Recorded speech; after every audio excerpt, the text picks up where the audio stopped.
And welcome back to the Perth to Paisley Podcast, episode number 211, where Hearts recorded their 150th competitive Edinburgh Derby win on Saturday night at Tynecastle in a 1-0 victory against Hibs. As you know, if you've been listening in the last couple of weeks, Adam is in Canada still, so I've enlisted help from another individual also named Adam, because I just have an exclusive list of Hearts fan friends named Adam. So, Adam, welcome to the show. Thanks for having me. I've been listening for a long time, so interested to be what it's like to be on the other side of the podcast. Definitely, definitely. So, I'm not saying that this is a try run for you to replace the other Adam, but listen, we don't know. We don't know what could happen. And we've known each other now for a couple of years. Big Hearts fan. Before we get into everything that's happened in the last kind of 48 hours, because there's a lot of stuff to speak about the club, but there's also a very big talking point that's happened out with the football club that affects Scottish football generally. Yeah, just a touch. What has been your thoughts on the season so far? Obviously, McInnes coming in, Tony Bloom coming in. It couldn't have really gone better, I imagine, for you. But just in case I'm miles off the mark, what has been your thoughts so far this season? So I never expected it to go this well. Mm-hmm. I, I knew McInnes would settle the ship after last season, Yeah. but he definitely wasn't my first choice for manager.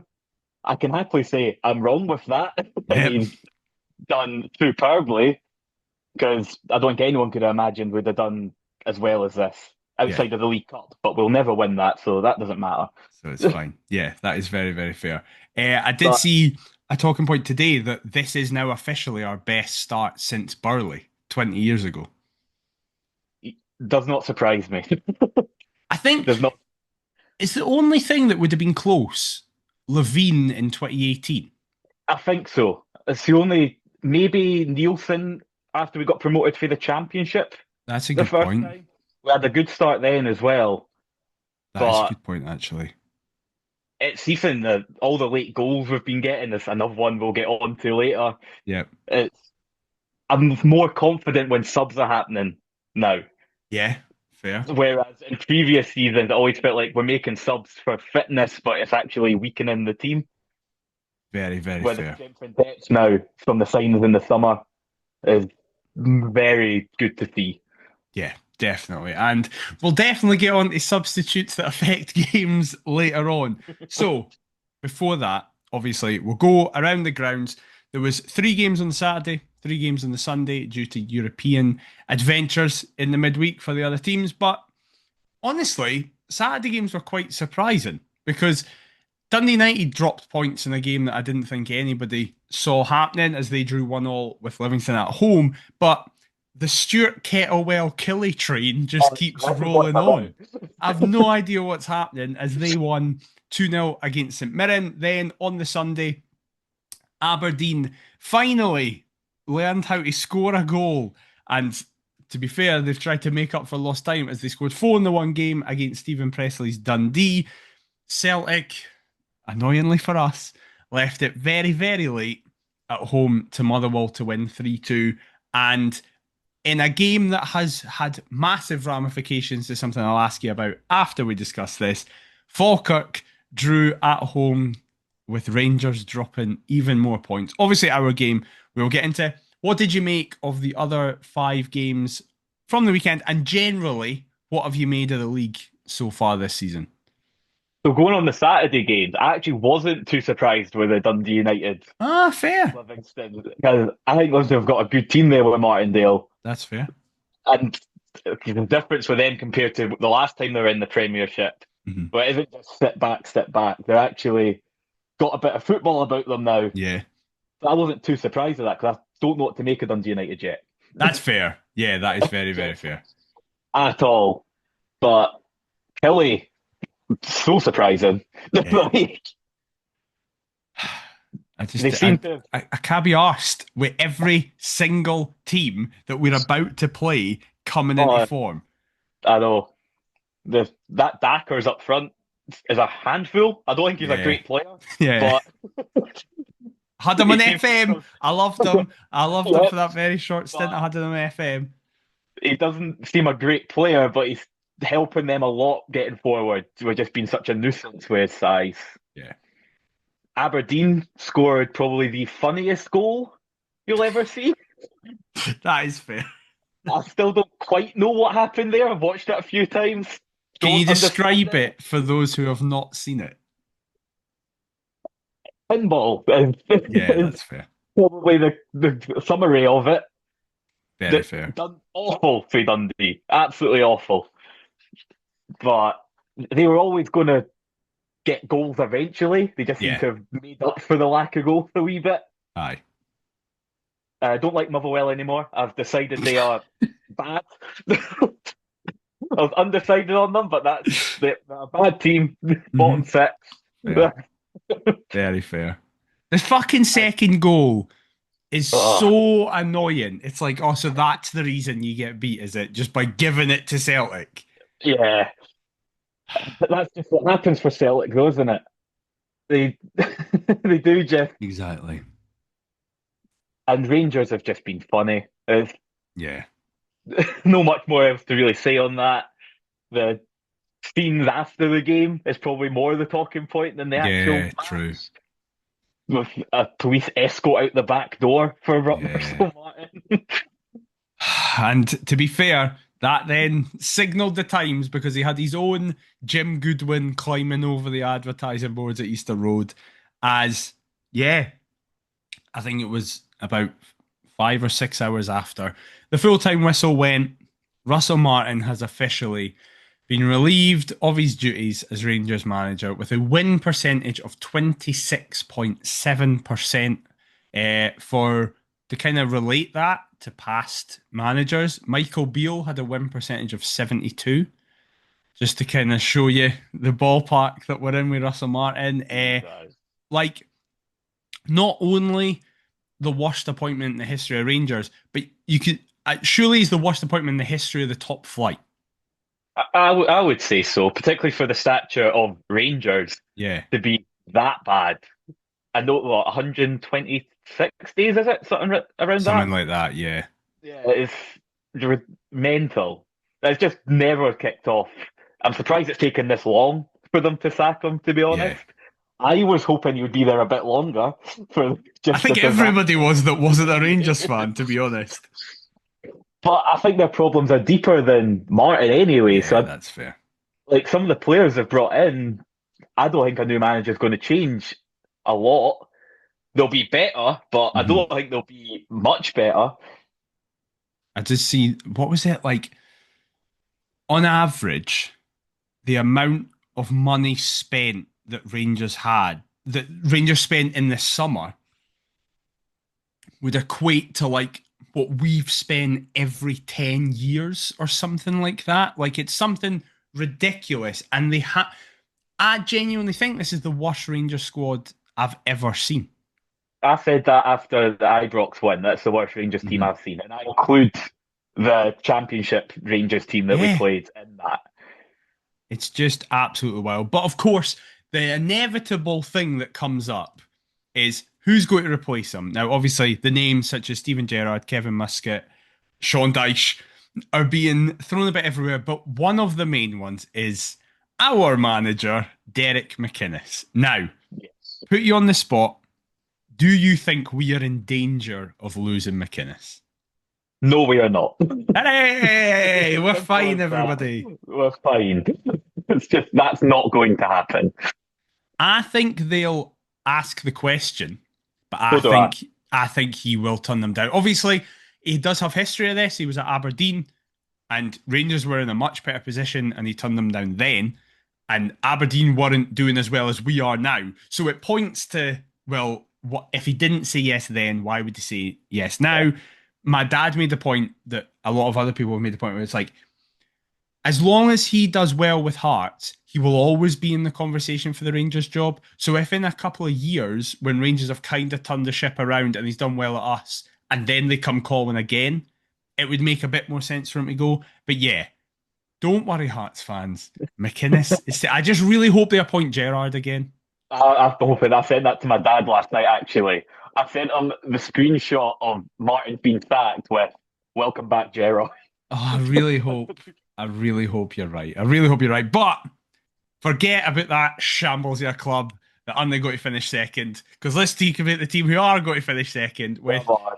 a massive, massive victory on Saturday night, 5:45 kickoff at Tynecastle. Hearts, Hibs. A derby that promised a lot in terms of excitement, goals, and in typical Edinburgh Derby fashion, nothing like that happened at all.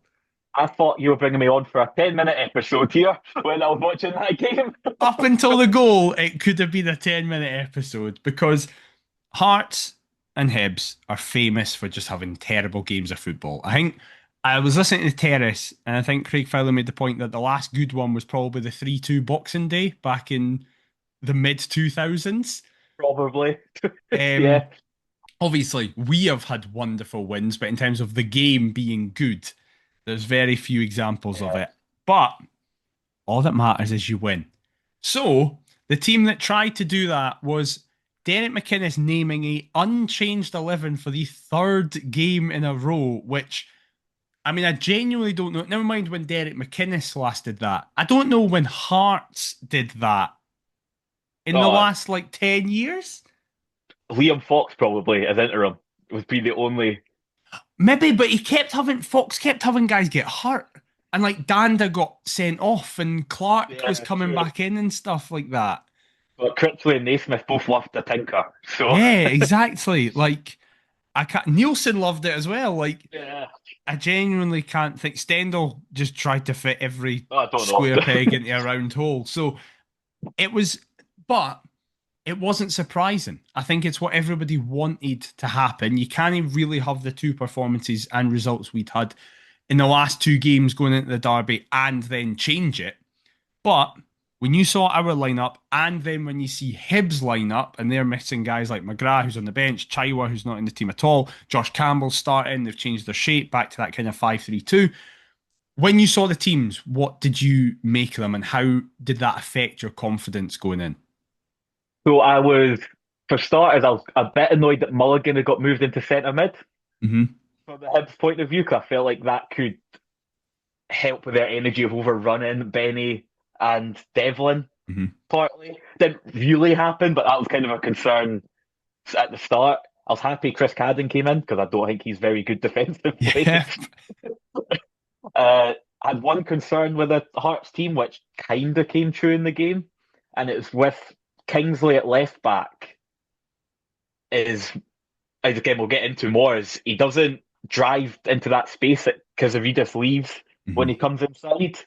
So I feel like a few times the game got slowed down because it would go to Kingsley, and rather than driving, he would then take that touch back and play it central. And it kind of narrowed everything in. That's very fair. That is very fair. A big point on that, because much like last week, if you listen to the show, we're not going to do the kind of dissecting minute by minute. It's not because neither of us have seen the game. It's because nothing happened in the game. So we can't really do that. So we're going to speak in generalities. But the first half, I really noticed that against Falkirk the week before, we were hunting in packs, pressing whenever they had the back line. I understand that we're not necessarily going to be able to do that against Hibs because, with all due respect to Falkirk, their style is playing on the ball, but they can't really necessarily do it as well to the extent that a team of the stature of Hibs necessarily should be able to do it. So I understand the logic in kind of going, right, okay, allow their centre halves to have the ball, and then when you're moving forward as they push into midfield, then you start to engage. Hibs then actually, funnily enough, were also doing that to us, because you noticed when Finlay and Halkett had the ball, and even Devlin, who was picking it up in kind of the half-back football manager role, dropping in, they just weren't pressing at all. Whilst I understand that, what it means is that if both defences realise that, the game can be really slowed down. And I think we saw almost like a comical level of that in the first half. Yeah, definitely. It was... it was almost like you could see it. Like, it would be back and forth between centre backs, Devlin, and it would be all right. We'll just try and ping it now because Yeah. nothing's opening up. There's no gaps, but it's just happening back and forth. So it's like the worst basketball game ever of the ball bouncing back and forth with no chances. Yeah, it was frustrating. And on that point, McInnes was very. I thought McInnes spoke well after the game because he was open and honest about the fact that especially our attack didn't really get going. Kizarides was our main outlet, but it did feel. And again, let's kind of come on to that Kingsley point because that is a good aspect of it. Normally, when you've got Milne with Kizarides, Milne will give the ball an overlap, like Penrice would do with Spittle, like Milne would do with Kizarides. But Kingsley, which he has sometimes done, even in recent weeks, but on Saturday night, it felt like Kingsley gives the ball to Kizarides and stops completely. Yeah. So Kizarides either, who was getting doubled up on as well, either has to beat two guys and try and get a ball in, or just stop and pass it back to either Benny or Kingsley again. And it just slowed our attack down each time. Yeah, that was what my concern was, and what was really annoying as watching, because that was like if Milne was there every time Kizzy came inside, Milne would be diving down there, giving him another option. Yeah, Whereas Kingsley can't do that anymore. He can do it at times, but he can't do it for 90 minutes. yeah, definitely. So it just causes a wee bit of an issue at that side. Speaking of Milne, I did feel like this was the first game where you went, that's a left back playing right Yeah, mid. definitely. It was. But I can, again, still understand why we didn't change it, but you could definitely see the limitation of it, as well as having a centre mid playing right back Yeah. on that side. It is funny, by the way, because this is just all this episode's going to be. It's just funny we still managed to beat them with a left back at right mid and a centre half at right back. And they didn't even like look dangerous down that side apart from No, one example. no, not at all. That was not Benny. I really am getting annoyed with Benny. I've just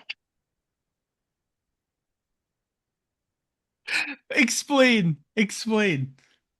far too many touches.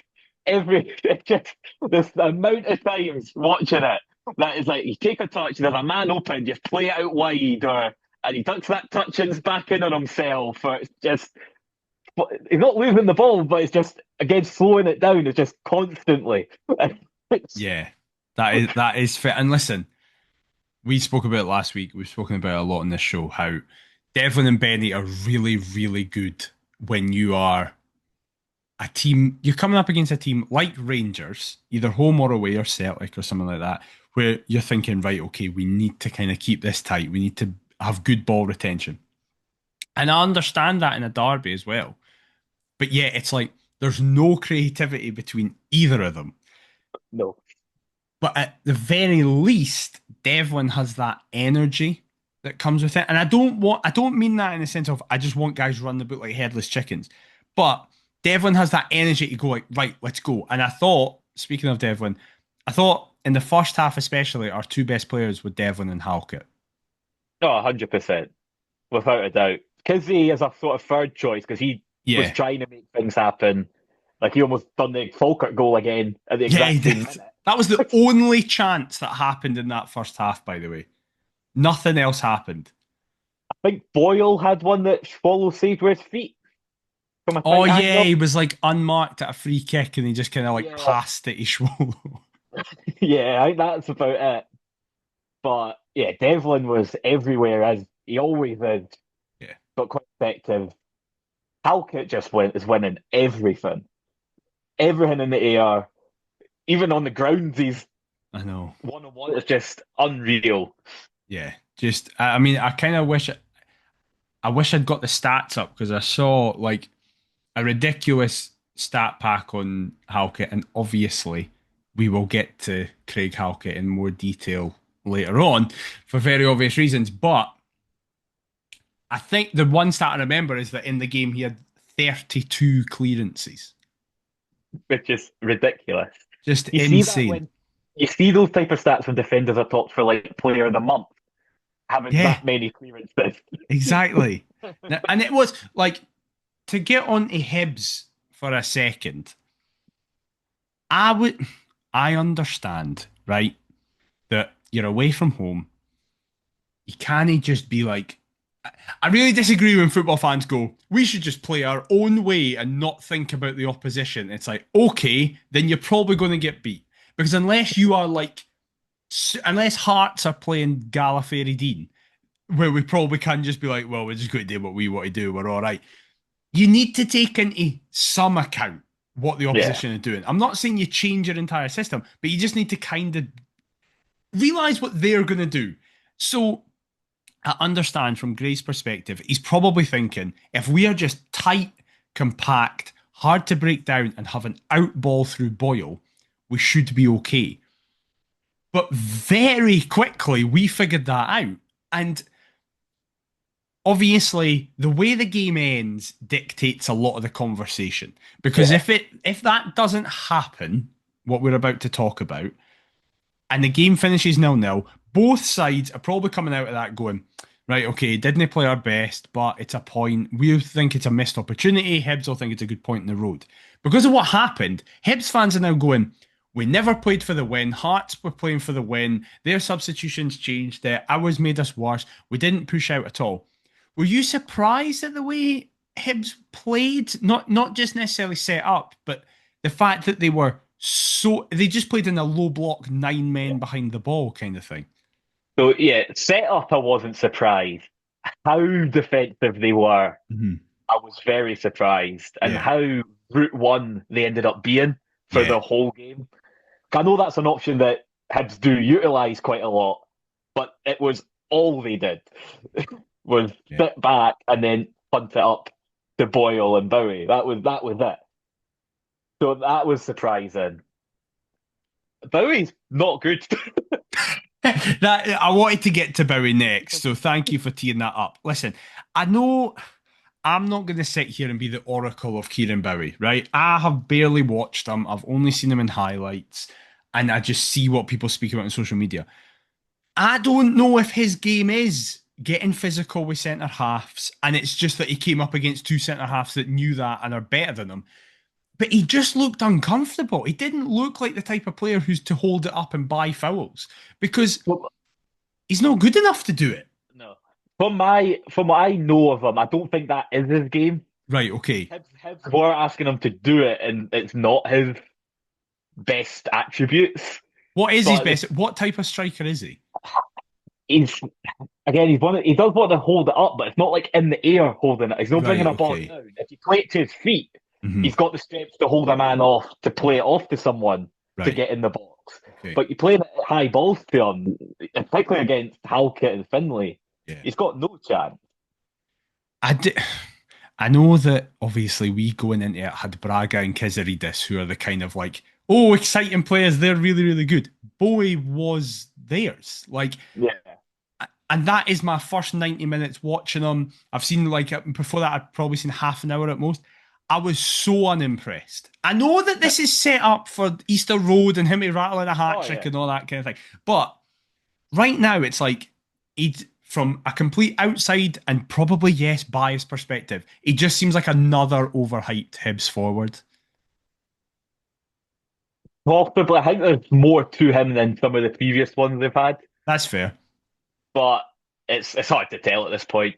Yeah. Going on, as you mentioned, Braga, Hmm. I I feel like the occasion got to him a wee bit. That's interesting. In what sense? Some it felt a wee bit erratic at times with touches and some decision Okay. making. Yeah. So like obviously he's a bit erratic in the way he runs about Yeah. anyway. I That's was what like, Braga's how do. is that any different to what he's normally like? That's but particularly some of the touches when we were driving forward. So even if it was working, I felt like you're not quite in control of the ball as you usually are. That's fair. So I feel like maybe that could have been a wee bit with the occasion of it all. Yeah, that's very fair. I thought him and Shanklin, both defenses, I know everybody's been saying this, it was a kind of game for both defenses. The hundred forwards percent. just did not get into the game at all. I know, obviously, the eventual goal even comes from a defender. But Yeah. Shankland as well just seemed off it completely. He fell back into that trap of dropping into midfield too much. He was like a number 8 half the Yeah. time. And it's like, you're clearly frustrated because we're not getting the space for the ball to come to you up front. Mm-hmm. But that'll never happen if you don't stay up front. So him Yeah. dropping back so much was then not giving us an extra out ball, free for an option to go long, because Bragger's not going to win much if we go long. Yeah, exactly. And that probably takes us to half time. And my stance at half time was we've been the better team, but we've not Yeah. been like clearly better. We were I really disagree. I think David Gray's post match comments are insane, where he's speaking about how we were the better team, we looked the more likely to nick it, we were in control. There is not a single metric in which Hibs were in control of that game. But at the end of the first half, I was thinking, okay, I don't know if this is necessarily working, but they don't look dangerous, if you know what I mean. Yeah, I could see that. I was still shouting for a sub at halftime. Who would you have changed? What would you have changed? I would have brought Kurjota on at halftime for Kingsley and put Milne back to left back. That is a very rational sub. Yeah, that makes sense. To give us, again, that bombing up and down on the left with Milne to support Kizzy and having a natural winger who can put a delivery in on the right side. I would have done that as well. I was calling for Kurjota for a very long time. But before we get to Kurjota, Hibs had the best chance of the game. Yeah. I'm not going to speak about the offsides because they're not chances. I can't be arsed seeing Hibs fans go, well, we had 3 big chances. 2 of them don't count, you fucking clowns, because it was an illegal play. The second offside really annoyed me because that was when he was a mile off and they allowed it to play. He has a shot, so that phase of play is over, and the linesman still didn't put up his flag. And Halkett gets involved in a challenge where he then gets kind of hurt in it. It's like, what are you doing? So that's always kind of can sometimes be my argument. I'm not a big fan of VAR. Yes. Personally. And that's one of them as well, is the way they do it with it dragging on. It is leading to, you've seen it down in England, players have got seriously injured in play that's not even counted to the actual game. It was, that second one especially really pissed me off. It was funny, I will say, the offside goal that he scored, in the moment I missed it. I was looking at my dad, I'm there, and I'm looking at my dad. So I turned to my dad and was like, was that offside? And he went, aye, it's off by a mile. And it seems that everybody thought it was. But they had to draw the lines. Like, it was a bit closer than we thought. Well, at first viewing, I did think it was, he's miles off. But I think that's just because he's quick. Yeah. But then when you see it back, it's like, oh, he's just offside. Thank fuck for that. But their main chance actually comes after a big chance for us. We are kind of pushing forward, and Braga has an opportunity to play in Kizaridis or play in Shankland or have a shot himself, but he doesn't. He goes for quite a tame effort himself. It's then played over the top. And basically, McEntee is just sleeping completely, and he allows Boyle on the wrong side of him. The ball is played through. It's a slight lucky bounce from Bowie. Boyle, his first touch inadvertently causes him to take a second touch off his knee, so he's chasing it a wee bit. He gets there, he dinks it up and over Schwolo in goals, but it hits the bar, bounces down on the line, and Finlay manages to clear it. Now, in the immediate moment, when I'm there live, and when I first watched it back, I thought, okay, he's kind of done everything right, he gets a wee bit unlucky with the bounce. But now actually watching it back a couple of times, I think it's a bad miss and he should score. Yes, he should score. Yeah. I think he's put off, because I think Schwolo actually positions himself very well. Yeah, that's fair. Because he goes down, but he's not like, we've seen it with Clark all the time. He goes right down and he really exposes that option to dink over. Yeah. Where Schwolo's kind of went down to cover if Boyle tries to slip it past him, but it's still tall enough that at that close range it is difficult to put it over him. Definitely. But he still should be scoring. He's got enough time to actually, even with a bad touch, Boyle's got enough time to think about what he wants to do to place it or put it over better than he did. Yeah, definitely. But fucking lol, you Lego head. You Oh, missed. I said it was a Ken doll here. Yeah, That that's a way better interpretation. Kendall Heed. yeah, 75th minute. I'd said before the game, by the way, when I looked at the bench, I went, I bet you on the 75th minute, Hibs will bring McGrath on. And it was 75th minute, 13 seconds, and they brought McGrath on. Derek McInnes spoke after the game about how he took a risk by not making changes. I yes, think that is an understatement because the baying for blood that was happening when Boyle went through again offside and scored, obviously, and Hibs created, I think, one more chance, but it was wide. It didn't actually come to anything. Oh, Iredale fired over for a free kick or something. yeah. You could tell the Hearts fan base were like, Derek, change this. It is not working. And on the 84th minute, 84 minutes is mad. It is wild how late it was. He makes a triple sub. Cabangu, Steinvender, and Kirjota come on. And it might be 40 minutes later than you wanted, but the exact substitute happens. Kirjota comes on, he right mid, and Harry Milne replaces Kingsley at left back.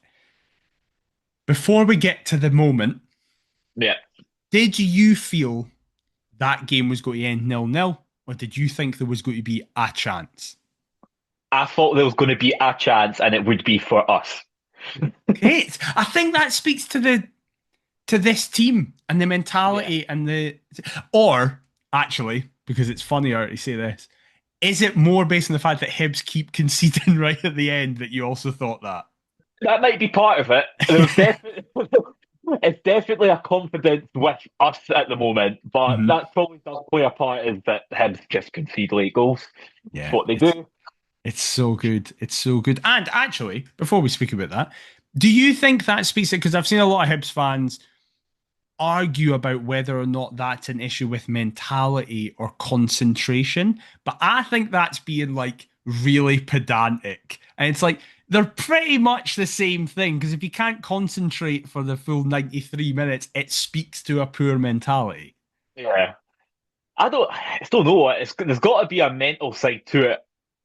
I don't know if it's a mentality issue on that side, but there's definitely got to be something to keep conceding late goals as they do.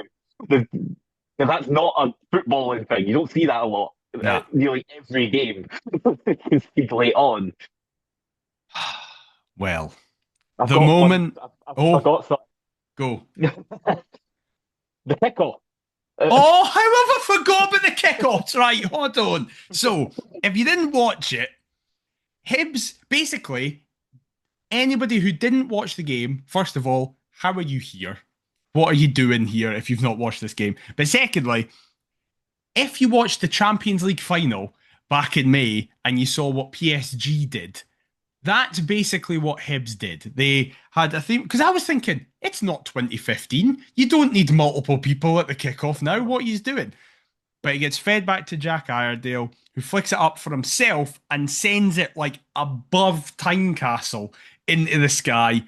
Halkett misjudges the flight of the ball and it goes out for a throw. Then, at halftime, we line up and Devlin does the exact same thing. Grant Hanley misjudges his flight of the ball and it goes out for a Hearts throw in. And you see Cammy Devlin laughing. In the first example, you see Iredale laughing.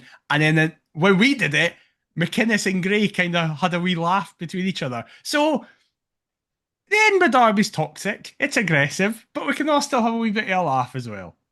Loved it. Particularly seeing it the first half when Hibs do it, what are they even doing? They got the throwing out of it, what the hell was that? Yeah. But when I seen Devlin come out the second half and do the exact same thing, I'm like, that's brilliant. So good. I respect it a lot. But yes, to go from the kickoff to the last kick that mattered, it is the 91st minute. Hibs are camped so deep in their own box. There is no out ball for them. Saba Kirjota, the man who up until this point had played 36 minutes for the club before he came on the 84th minute, gets the ball as the camera's watching, the very near side. For me in the newsstand, the very far side, he's literally got the paint on his boots. He's that close to the touchline. Beats a couple of Hibs players and puts a ball in. However, it's tame. It gets headed out. But as I say, there is no out ball for Hibs. So it ends up at Michael Steinwender. And something that I think is underappreciated about this and hasn't been spoken about is that Steinwender has Findlay on his left-hand side and he could start horseshoeing it to go all the way round to Milne. But he doesn't. He realises Kurjota's still in the exact same position. So plays a penetrative pass through to Kurjota. He takes it and in 2 touches takes it away from 2 Hibs players and puts in a ridiculously good ball with a very crowded penalty area. He puts it exactly where you want, where a keeper can't come from it, but he also feels like he has to come for it. Defenders can't get a touch on it, but feel like they have to get a touch on it.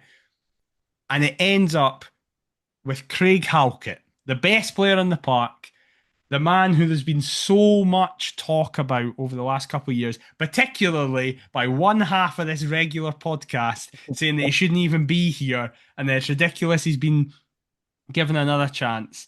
The best player in the park, a man who was a striker in his youth, and you can tell in that moment, manages to stretch, but not only stretch and just try and get contact, place it past Salinger in the Hibs goal, into the bottom right-hand corner. Tynecastle explodes to a level that I've very rarely seen. I don't know if you're watching this on YouTube, you'll have been able to see a couple of times that I keep stretching my shoulder. I have destroyed my shoulder celebrating that, being involved in the limbs.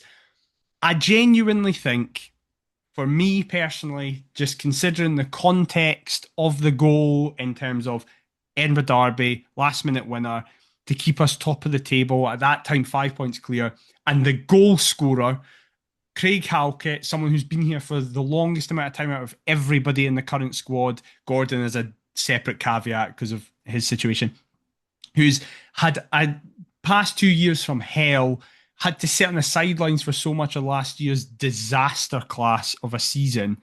For him to finally get a goal in an Edinburgh Derby and it to be like that, for me, that is a top 3 moment I've ever had at Tynecastle.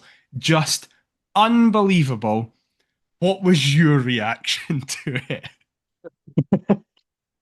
So I did notice the Steinwender path as well, because I think that's also that for so many years our players would do the shoehorn round.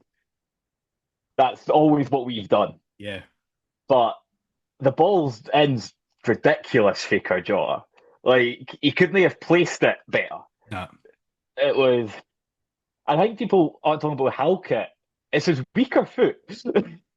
Oh, God, yeah, I never even thought of that. His left foot on the volley. Jesus. Like, ridiculous finish.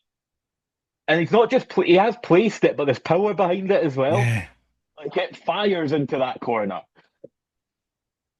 Just unreal. It's better winning derbies like that than winning them 3-0. Like, the 3-0 ones are great. You can take the mick out of your Hibs friends and that, but nothing beats a last-minute winner like that. And the way that he goes ballistic. It's not even, and he said after the game it's because he looked up at the screen and saw that there was 3 minutes added on and that he'd scored in the 91:30 or something. So he was like, this is probably it. It was when the full-time whistle does go and he's at the Hibs fans before anything else. I'm like, yes. Doing the crying face, I love his little like jump and run double fist bump. So good. Is it because I was there and literally, like, as I say, it's a top 3 goal I've ever celebrated at Tynecastle.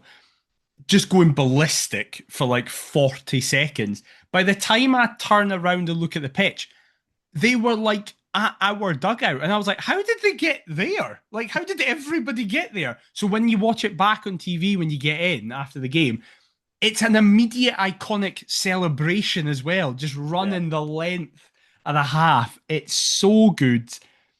As you say, the full-time scenes are amazing. Everybody singing "We Shall Not Be Moved" because we're just... Listen, Not a single Hearts No. fan on the planet thinks we're winning the league. But why can't we enjoy this? Yes. Think of last season. Think of the shit we had to deal with last season. We're allowed to enjoy this. Last season, we'd won one game at this point last season. Something like that. I don't even know if we had won one game. Hold on, let you keep I, talking. I'm going to find out if we had. I think it was October at some point that we'd won our first game. But yeah, I do think second is very much on the cards this season. The And I don't 19th of October. So we hadn't won a game yet. I hadn't won a game yet, right? I'm just looking at this. We had 2 points. We had 2 points at this stage in the season, last season. Literally, a year ago today was the 3-2 loss at Aberdeen when George Grant got sent off. George, don't remind me of him.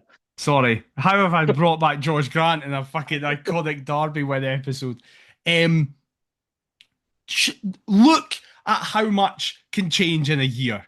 Just unbelievable. I did love the aspect of McInnes being in press conferences saying, listen, it's 7 games in, everybody calm down. 10 minutes earlier, he'd been singing, "We shall not be moved" on the pitch. But just, I'm so glad we now have a derby named after Craig Halkett. He so deserves it. Well, you know this, but I've always been the same opinion of you that when fit, he is our best defender and one of our best players, full stop. Yeah. Now getting the run of games, everyone else is kind of starting to see that. Exactly. Adam Kennedy, where are you? In Canada. Sunning it up. Shocking. Disgraceful. So yes, that incredible moment means that Hearts win the Edinburgh Derby. Hibs fans go to melt down about how actually Hearts aren't even that good. I don't know if you knew this, Adam. We're not actually that good. No. I guess they are the media darlings. So they're the best team in Scotland behind Celtic, I thought. Yeah, exactly. Just, it is the best way to win. It's the absolute best way to win. And what that means is that Hearts enter the fucking 100th international break we've had this season, because when we're good, we're not allowed to have 3 games in a row.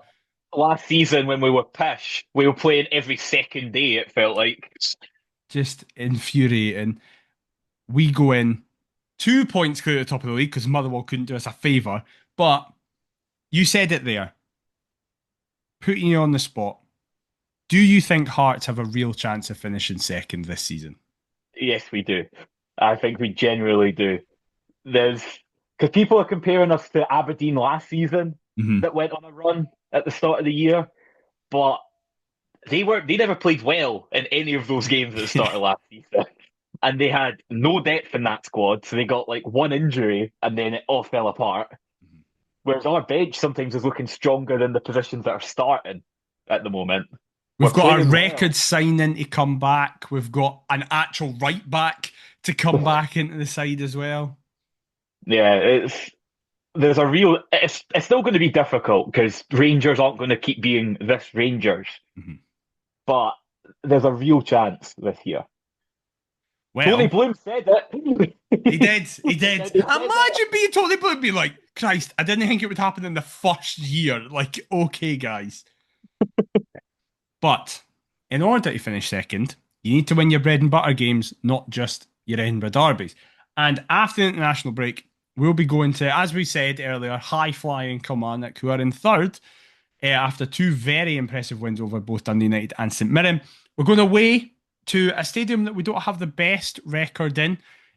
Obviously, just the epitome of how shit the last couple of years were when we were playing Kilmarnock and they went down to 10 men within the first 5 minutes and we still did not get we didn't even draw. We got beat.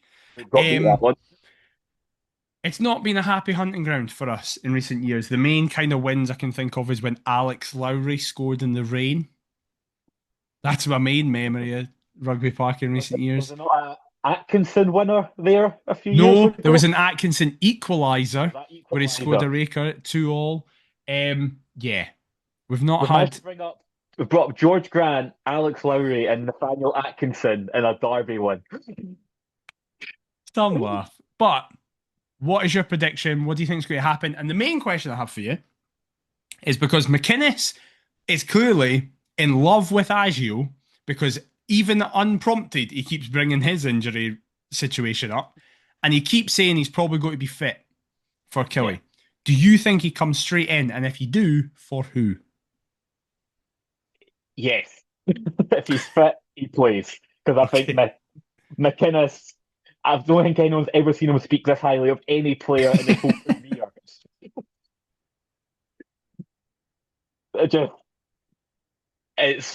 I'm hopeful because it's like, oh, come on now. But and Benny, because that's who I'd do as well. He wants to keep. I think he wants to keep Devlin as the energy to sit in that 6, and allow Aju to go forward. That's what I'd do as well. Can I trouble you for a score prediction? 3-1. Jesus! I wasn't expecting that level of confidence. Wow. It's us away from home, remember? We're not at home. I know. I'm confident. Who's your goal scorers? Record signing's going to get a goal. Wow. Go straight in. And probably, I could see Shanklin brace as well. I think he'll... I'd take that. I'd happily take that. I'm going to go confident, but not as confident. I'm going to go 2-1, Braga Shankland. Easy as you like. We'll concede. But, actually, we've not spoken about him, but is Schwolo good? Yes, Jeff. I think he is, but we just don't know. We just don't know. Again, I felt like his positioning was good for the Boyle chance. Saving it with his feet in the first half. Our keepers don't like doing that, which is which is good. But we've still not really seen it. No. He doesn't kick the ball out. I don't think his kicking's amazing, but it doesn't really go out for throw-ins or anything like that. It stay in play, which is an improvement. He did have one shaky moment where he caused McEntee to get booked because he played like a short pass. Yeah. Because I've seen a lot of Hearts fans talking, his passing's amazing and that. It's not. No, it's not. I've watched the Bundesliga, so similar to you, I've seen him before. Yeah. His passing is not good. No, it's not. It's not at all. But I do think he brings an element of calmness to that defence. 100%. You've seen it in the 3 games. The organisation of the defence, they're more confident having him in goal compared to when Clark was there. Yeah, you always think they were a bit shaky with having Clark there, where he could make a mistake nearly every game, as it was at the start of the year. But they don't have that. And now with Schwolo, they are confident. Even if he's not passing it to us, he's going to clear it to Shankland or to Braga. He's not going to go out for a throw-in. Definitely. But just wanted to put that in because even though he's not really done anything, still love him. Absolutely love him. But as ever... Yep, exactly. We will end with the End is Near quiz. You've listened to a lot of these. Yes. Your namesake is famously not very good at these. I think I'll follow suit. Okay, well, let's see. We've got our usual 2 normal questions, a multiple choice, a true or false. Now, who am I? We start with the multiple choice. Let's see if you've been paying attention to Hearts' social media. And we were just speaking about him. Alexander Schwolo became the first Hearts goalkeeper to keep 3 clean sheets in his first 3 games since what year? Is it A, 1955, B, 1965, C, 1975, or D, 1985? I did see this, but it doesn't mean I remember. I think it was 1955. Is that your final answer? Yeah. He's off the mark. It's 1 for 1. He smashed it. Well done. Yeah, and also, only one Hearts goalkeeper has ever done it before. He became only the second keeper to ever do it. That's mental, but not surprising. Yeah, exactly. But very good start. Very, very good start. Question number 2.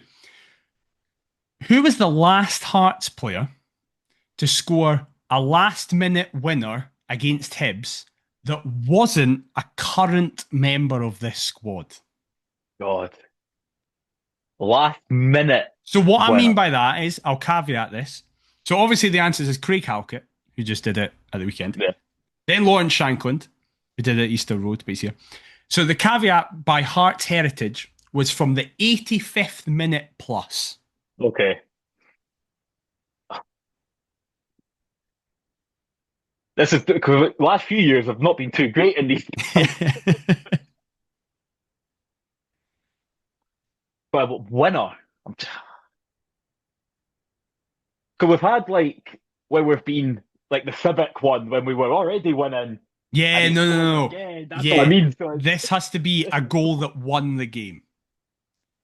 I'm trying to. I'm also trying to think of like with winners, like when were they scored? Yeah, that's fair. Yeah.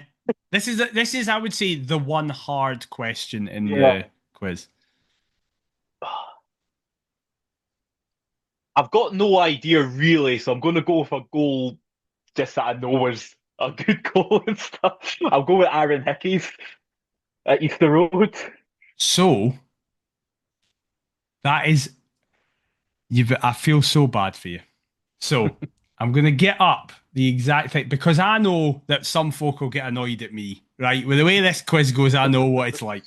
So I'm going to go to Hearts Heritage and go Hearts competitive derby winners in last 5 minutes, which is what I said from the 85th. Aaron Hickey's was in the 84th minute. Oh yeah, bastard.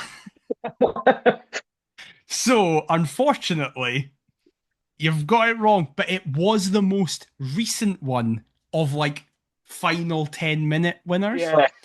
But the actual answer is Don Cowie, Really? That which long? everybody thinks was Christoph Berra's goal because Berra like celebrates, but in the Scottish Cup, the 21st of January, 2018.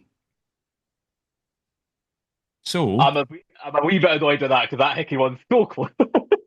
if you're annoyed, turn to Hearts Heritage because that's where, if it's wrong, there you go. But Yeah. that is the one hard question. So fair play you. Right, you've now got the true or false. True or false? Hibernian Football Club haven't beaten Heart of Midlothian 3 times in a row in over a century. So it would be true that they haven't done it in over 100 years. Which is what I've said. I believe it's 103 years. So you think it's true? Yes. You're correct. They've not done it in over 100 years. And exactly, you even got it specific. 103 years. 1922. They could have done it on Saturday, but because it's a big game, Hibs bottled it. Lol. Exactly. Right, final question. 2 out of 3. You're doing really well. I'm all right here. Final question before the Who Am I? Craig Halkett was the Derby hero. But who did Halkett score his last goal against? Oh, that's this season. Oh, because that was his 4th goal. Yeah, I think so. Yeah. I can't remember if it. Oh, I was trying to think here. Really think about this. Oh, is it not Falkirk last week? Well done! I was worried you'd get caught. Yeah. Not only was Craig Halkett's last goal against Falkirk, our last goal was Craig Halkett. I wanted to be really cheeky. Well. It was, exactly. I wanted to see if because it is one of those things where you start going, oh, he scored in the League Cup. Was it then or something like that? Like, well done. You avoided the trick. So 3 out of 4. And the only question you got wrong was the one hard one. Right. I'll take that. Are you ready for the Who Am I? I guess so. Right. I have played in Scotland and England. I have won 10 honours, all in Scottish football. I had a torrid time with injuries at points of my Hearts career, including a very famous double leg break. For one of my Scottish clubs, I made my debut for them against Hearts. And my last appearance before I technically retired was in a Scottish Cup final. Who am I? I think I know. Oh, okay. I'm still going to use my questions to That's fair. make sure. That's very fair, yeah. So, could I get the clubs he played for in order, please? Yes, you can. He started his youth career at Greenock Morton, in Dundee, Heart of Midlothian, Rangers, Southampton, Heart of Midlothian, Falkirk, Dundee. That's not what I was thinking. Oh, interesting. I'm trying to think where.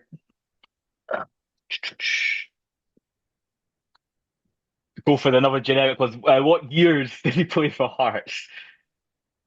So that's a very good question you've asked there because this man played for Hearts between 1996 and 1998 and then 2006 and 2008. Okay, so is it Neil McCann? He's won the first hurrah on his debut. Well done. Very, very well done. 4 out of 5. You smashed it. That's in like a top 5% of Adam Kennedy's. Like, that's excellent. So, yeah, to explain the clues, I played in Scotland and England. Obviously, all Scottish clubs except for Southampton. He's won 10 honours. He's won 9 of them at Rangers. And then, of course, he won the 97-98 Scottish Cup with us. I had a torrid time with injuries during my time. That's obviously a slight caveat. His first 2 years, 96, 98, he was fine. But when he came back, in his first game for us, in his second stint, he did his ACL. And then that meant he missed the entirety of the rest of the 05-06 season, including the Scottish Cup final. He then played 28 games in the 06-07 season, but then suffered a double leg break at Parkhead against Celtic. And then for one of my Scottish clubs, I made my debut for them against Hearts. That was when he was at Falkirk, in his debut against us. And then my last appearance before I technically retired was in a Scottish Cup final because his last game for Falkirk was in the Scottish Cup final. However, in 2.5 years later, he came out of retirement to play 3 games for Dundee to make sure they don't get relegated. And in his first game back, he scored a last-minute goal to win against Wraith, and that eventually kept them up. What a guy. What a guy. And then, I'll be honest, the reason I thought of him is because he was on Sports Scene covering us, and I went, oh, we've not done Neil McCann. I'll do Neil McCann for Adam. So, very well done. You smashed it. And done better than I expected. You did better than Adam Kennedy, which I expected. So very, very well done. But a massive thank you, Adam, for coming on. It's been an absolute pleasure. I hope you have enjoyed it as well. Thanks for having me. It's been a great time talking about beating those lot. Exactly. No worries at all. If you have enjoyed us generally, please let us know on your podcast platform of choice. It really, really helps. If you've been watching us on YouTube, please leave a like, comment, and subscribe. Perth to Paisley on all the socials. perthtopaisley@gmail.com if you want to fire us over an email. Adam, where can they get you on social media? Yes, on Twitter it'd be Adam_Hex99. Perfect. So we will be back, obviously, not next week, because it's another fucking international break. But the original Adam 1.0, will be back from Canada to discuss all the fallout from Kilmarnock and anything else that happens, potentially a new Rangers manager that isn't Derek McInnes. But until then, we'll see you next time. Bye-bye.